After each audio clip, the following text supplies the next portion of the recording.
yung texture ng flat noodles, guys. Hindi ko talaga.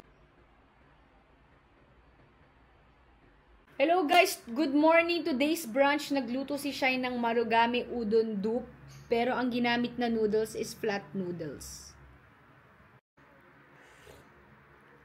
Oh wow. Let's try the noodles.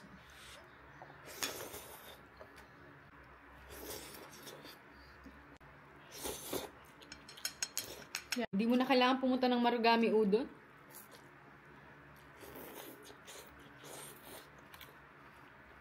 Mas masarap pa.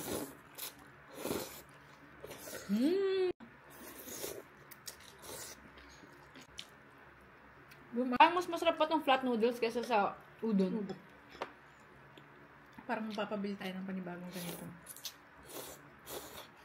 Nasa yellow basket ko naman to. Kaya ako sa inyo guys, umorder na rin kayo nitong flat noodles.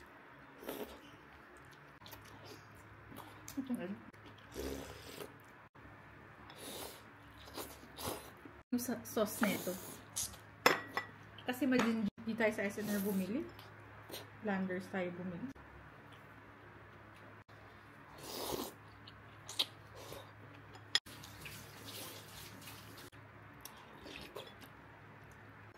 Puro tamis lang yung makukuha na ito.